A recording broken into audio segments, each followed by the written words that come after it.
ജീവിതം മാറിയത് തന്നെ ഗുരുജിയുടെ അടുത്ത് നിന്ന് നമ്മുടെ അതുകൊണ്ടാണ്. ഇന്നലെ യുഎസ് അവിടെ 1 മണി ആയത് ഇന്നലെ യു കെ അപ്പൊ അത്ര ഡെഡിക്കേറ്റഡ് ആയിട്ടാണ് അതെ, ആൾക്കാർ അതെ. കാണുന്നത്. അല്ല, അതൊക്കെ എന്ന് പറഞ്ഞാൽ നമുക്കും ഭയങ്കര ഒരു ഇൻസ്പിറേഷനാണ്. അതെ. ഒരു വെളുപ്പിന് 1:30 മണി വരെ കാത്തിരിക്കുകയാണ് അതെ. ഈ ഒരു സെഷന് വേണ്ടി.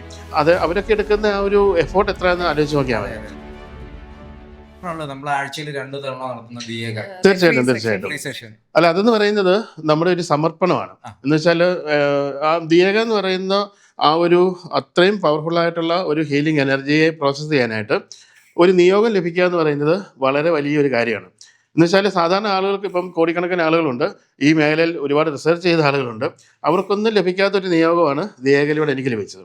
അപ്പോൾ അതെൻ്റെ ഗുരുവിൽ നിന്ന് എനിക്ക് ലഭിക്കുന്ന സമയത്ത് തീർച്ചയായിട്ടും ആ ഗുരുതത്വത്തോട് എനിക്കൊരു ഉത്തരവാദിത്വമുണ്ട്, അല്ലേ?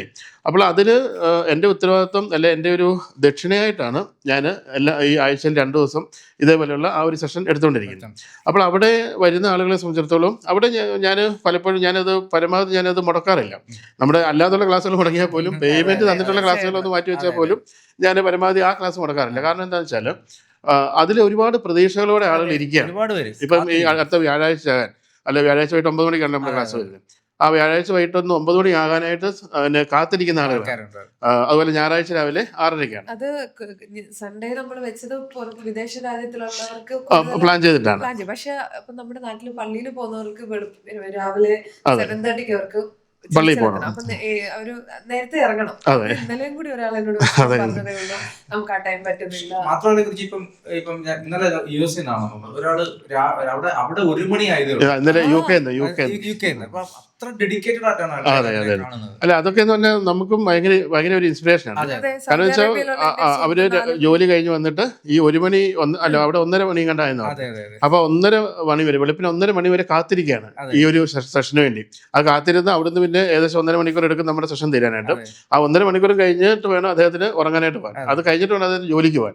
അപ്പം അവരൊക്കെ എടുക്കുന്ന ആ ഒരു എഫോർട്ട് എത്രയെന്ന് ആലോചിച്ച് നോക്കിയാൽ മതി. അപ്പോൾ അത് കാണുമ്പോൾ നമുക്ക് ഒരിക്കലും ഒരു ദിവസം പോലും നമുക്ക് അത് ക്യാൻസൽ ചെയ്യാനോ ഒന്നും നമുക്ക് തോന്നില്ല. അത് കൃത്യമായിട്ട് ഞങ്ങള് ഗുരുജി എന്റെ ക്ലാസ്സിൽ ഒരു ദിവസം ഇങ്ങനെ പറയുണ്ടായി, ഇത് ഇപ്പൊ ഞങ്ങൾ ഈ സെഷൻ തുടങ്ങിയിട്ട് എത്രയാണെന്ന് എനിക്ക് ഓർമ്മയില്ല. ആ സമയത്ത് ഒരാൾ എനിക്ക് കംപ്ലീറ്റ് ലിസ്റ്റ് അയച്ചത്, ഇന്ന് തുടങ്ങി എന്നൊക്കെയാണ് പ്രോഗ്രാം ഉണ്ടായിരുന്നത്, എന്നൊക്കെയാണ് ഡേറ്റ് ചേഞ്ച് ചെയ്ത് ടൈം ചേഞ്ച് ചെയ്ത്. അപ്പം അതായത് നമ്മൾ കാണുന്നതിനേക്കാളും വളരെ വലുതായിട്ട് ആളുകൾ അത് എടുക്കുന്നുണ്ട്. അല്ല, അതെനിക്കും ഒരു പ്രത്യേക കാര്യമായിരുന്നു. കാരണം വെച്ചാൽ ഞാൻ ഒരിക്കലും ഈ ഇത് എന്നാ തുടങ്ങിയെന്നോ എത്ര സെഷൻ എടുത്തെന്നോ ഏതൊക്കെ ആഴ്ച എടുത്തെന്നോ ഒന്നും ഉള്ള ഡേറ്റാസ് ഒന്നും എൻ്റെ അടുത്തില്ല. ഞാൻ അങ്ങനെ നോർമലി അങ്ങനെ സൂക്ഷിക്കുന്ന ആളല്ല. അപ്പം ഞാൻ എൻ്റെ ഉത്തരവാദിത്തങ്ങൾ അങ്ങ് ചെയ്തു പോകും. അങ്ങനെയാണ്. അപ്പോൾ അത് വെറുതെ ഞാൻ ക്ലാസ്സിൽ ഇങ്ങനെ ഇത് എത്രാമത്തെ സെഷനാണ് എന്ന് ഞാൻ ഓർക്കുന്നില്ല എന്ന് പറഞ്ഞതേ ഉള്ളൂ. അത് ഞാൻ ഒരു സീരിയസ് ആയിട്ട് പറഞ്ഞ കാര്യമല്ല, വളരെ സിമ്പിളായിട്ട് പറഞ്ഞപ്പോൾ അത് കൃത്യമായിട്ട് അതിന് ഒരു മറുപടി കിട്ടുക എന്ന് പറയുന്നത് ആളുകൾ എത്രമാത്രം സീരിയസ് ആയിട്ട് എടുക്കുന്നുള്ളതിൻ്റെ ഒരു ഉദാഹരണമാണ്.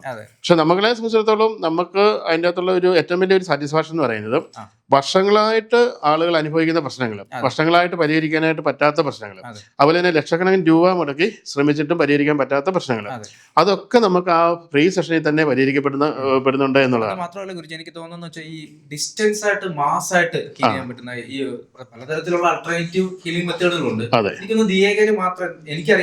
തീർച്ചയായിട്ടും അതെ, ദിയകൻ മാത്രമേ ഞാനും അങ്ങനെ കണ്ടുള്ളൂ. കാരണം ഞാൻ മറ്റു പലതിൻ്റെയും മാസ്റ്റർ പ്രാക്ടീഷണറും ട്രെയിനറും ഒക്കെയാണ്. അതിനൊന്നും ഇപ്പം ഞാൻ അതിലേക്കൊന്നും പോകുന്നില്ല. അപ്പം ഞാൻ കംപ്ലീറ്റ് ആയിട്ട് ദിയകയിൽ മാത്രം ഫോക്കസ്ഡ് ആണ്. അതിന് ഫോക്കസ്ഡ് ആകാനുള്ള പ്രധാനപ്പെട്ട കാരണം എന്ന് പറയുന്നത് നമുക്ക് ലോകത്തിന്റെ ഏത് മൂലയിലിരിക്കുന്ന ഒരു വ്യക്തിയിലേക്കും അല്ലെങ്കിൽ വ്യക്തികളിലേക്കും, മാസമായിട്ടുള്ള ആളുകളിലേക്കോ അല്ലെങ്കിൽ ഒരു വ്യക്തിയിലേക്കോ ഒക്കെ നമുക്ക് പ്രത്യേകമായിട്ടുള്ള സിമ്പൽ കൊണ്ട് ആ വ്യക്തികളിലേക്ക് നമുക്ക് ഹീലിംഗ് എനർജി കൊടുക്കാൻ പറ്റും. അപ്പം അതിന് പ്രത്യേകമായിട്ടുള്ള സിമ്പലുകളുണ്ട് കേട്ടോ. അപ്പം നമ്മൾ ദിയകയിൽ എന്ന് പറഞ്ഞാൽ നിരവധി സിമ്പലുകൾ നമ്മൾ ഡെവലപ്പ് ചെയ്തിട്ടുണ്ട്. അതെല്ലാം എൻ്റെ ബോധത്തിലേക്ക് എൻ്റെ ഗുരുതത്വത്തിൽ നിന്ന് വന്നു ചേർന്നതാണ്. ഓരോ സിമ്പലും അങ്ങനെ ഡെവലപ്പ് ചെയ്തെടുത്താണ്. ഇപ്പം ദിയയുടെ തന്നെ ഒരു സിമ്പലുണ്ട്, അതിൻ്റെ തന്നെ ഈ പറഞ്ഞ ഡിസ്റ്റൻ്റ് ആയിട്ട് ചെയ്യുന്നതിന് വേറൊരു സിമ്പലുണ്ട്. അതുപോലെ തന്നെ ദിയയുടെ തന്നെ സിമ്പലിൻ്റെ അഡ്വാൻസ് ആയിട്ടുള്ള സിമ്പലുണ്ട്, സത്യപ്രകാശ് എന്ന് പറയുന്ന സിമ്പലുണ്ട്. അതുപോലെ തന്നെ നമുക്ക് മണി മാനിഫെസ്റ്റേഷനിലേക്ക് വരുന്ന സമയത്ത് അതിന് പ്രത്യേകമായിട്ടുള്ള സിമ്പലുണ്ട്. അങ്ങനെ നിരവധിയായിട്ടുള്ള സിമ്പലുകൾ ഉപയോഗിച്ചിട്ടുണ്ട്. സിമ്പൽ എന്ന് പറഞ്ഞാൽ നമ്മൾ എനർജി ഫീൽഡ് ക്രിയേറ്റ് ചെയ്യണം. നമ്മൾ സിമ്പൽ വരയ്ക്കുമ്പോൾ ആ ഒരു എനർജി ഫീൽഡ് ക്രിയേറ്റ് ചെയ്യണം. അങ്ങനെ ക്രിയേറ്റ് ചെയ്ത് ആ സിമ്പലുകളെ വെച്ചിട്ട് നമ്മൾ ഹീൽ ചെയ്യുന്ന സമയത്ത് ഏതൊരു അവിടെ ദൂരം ഒന്നും ഒരു പ്രശ്നമല്ല. കാരണം സമയത്തെയും കാലത്തെയും അതിവർത്തിക്കുകയാണ്. സമയവും കാലം എന്ന് പറയുന്നത് നമ്മുടെ മനുഷ്യന്റെ ഡയമെൻഷനിൽ നിന്ന് പറയുന്നതാണ്, അല്ലേ?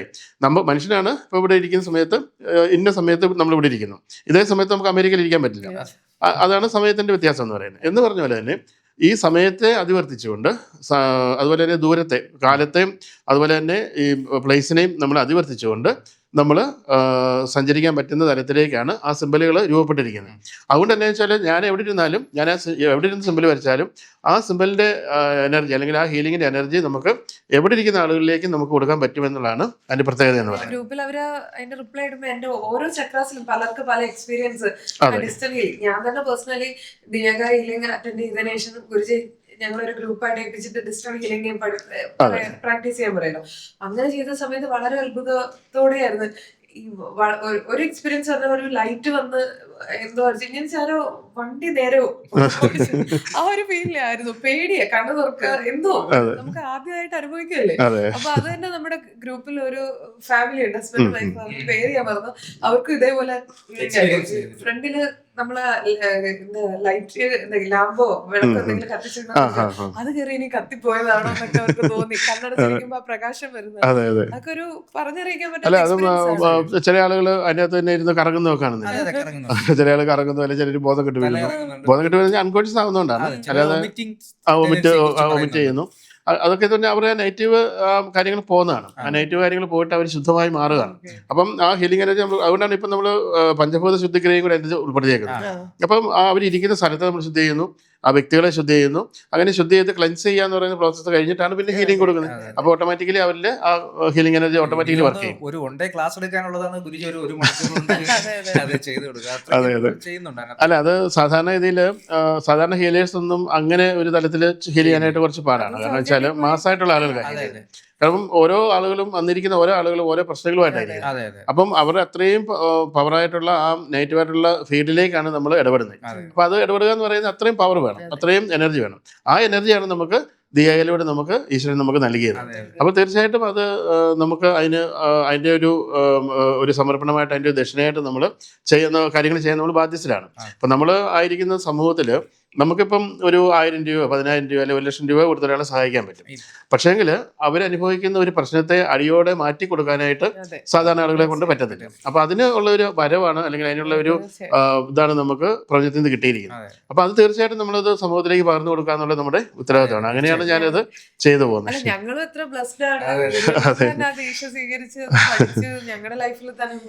അല്ല, നമുക്ക് ആ പ്രോഗ്രാം മുന്നോട്ട് കൊണ്ടുപോകുന്ന കാര്യത്തിൽ നിങ്ങളുടെ ഒരു ഇൻവോൾവ്മെന്റ് വളരെ ഇമ്പോർട്ടന്റ് ആണ്. കാരണം എന്ന് വെച്ചാൽ നിങ്ങൾ അത് കൃത്യമായ സമയത്ത് എല്ലാ ദിവസവും നിങ്ങൾ എന്നെപ്പോലെ തന്നെ അല്ലെങ്കിൽ എന്നെക്കാട്ടി കൂടുതൽ നിങ്ങളുടെ സമയവും കാര്യങ്ങളും മാറ്റിവെച്ച് കൃത്യസമയത്ത് അത് കയറി അത് കൃത്യമായിട്ട് ഗൈഡ് ചെയ്ത് ആളുകളെ കാര്യങ്ങൾ പറഞ്ഞ് മനസ്സിലാക്കി ഗൈഡ് ചെയ്ത് മുന്നോട്ട് പോകുന്നതുകൊണ്ടാണ് നമുക്ക് അത് മുന്നോട്ട് കൊണ്ടുപോകാൻ പറ്റുന്നത്.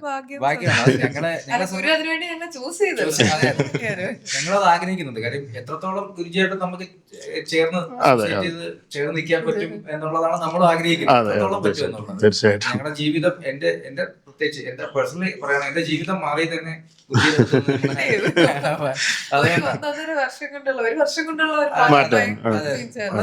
കഴിഞ്ഞ ക്ലാസ്സിൽ ഒരു മാം എന്നോട് ചോദിച്ചു, എങ്ങനെയുണ്ട് ഗുരുജിയുടെ ക്ലാസ് വന്നിട്ട് എങ്ങനെയുണ്ട്? മാം എന്നെ തുടക്കത്തിൽ കണ്ടിട്ടില്ല. അത് മുതലുള്ള എന്റെ ഒരു ജേണിയിലുള്ള എന്റെ ഈ ഒരു ചിരി തന്നെ അതിന് എക്സാമ്പിൾ. ആദ്യമേ വന്ന സമയത്ത് കരഞ്ഞോണ്ട് വന്നതാണ്, കരച്ചിൽ നിർത്താൻ പറ്റുന്നില്ല. ഒരു വലിയ മാറ്റമാണ് ഗുരുജിയുടെ ഓരോ പ്രോഗ്രാമും ഞങ്ങൾ അറ്റൻഡ് ചെയ്യുമ്പോൾ ഞങ്ങളെ സംബന്ധിച്ച് കിട്ടുന്നത്. തീർച്ചയായിട്ടും എല്ലാം നമ്മുടെ ഗുരു പരമ്പരകളുടെ പുണ്യമാണ്. അല്ലാതെ ഞാനെന്ന് പറയുന്നത് ശരിക്കും പറഞ്ഞാൽ അവിടെ ഒരു ഇൻസ്ട്രുമെന്റ് മാത്രമാണ്. ആ ഒരു അഖണ്ഡമായ ബോധവുമായിട്ട് കണക്ട് ചെയ്യുകയാണ്. അതുകൊണ്ടാണ് നമ്മൾ ഭാരതത്തിൽ അതിനെ ശിവം എന്ന് വിളിച്ചത്. അങ്ങനെ ലിമിറ്റ്ലെസ് ആയിട്ട് പ്രപഞ്ചത്തിൽ നമുക്ക് ലിമിറ്റ്ലെസ് ആയിട്ടുള്ള കാര്യങ്ങളെ ആക്സസ് ചെയ്യാൻ പറ്റുന്ന രീതിയിലേക്ക് എത്തിച്ചേരാൻ പറ്റുന്നു എന്നുള്ളതാണ് സഹസ്രാരം എന്ന് പറയുന്നത്. Synchronizing the art, tactics, and spirituality.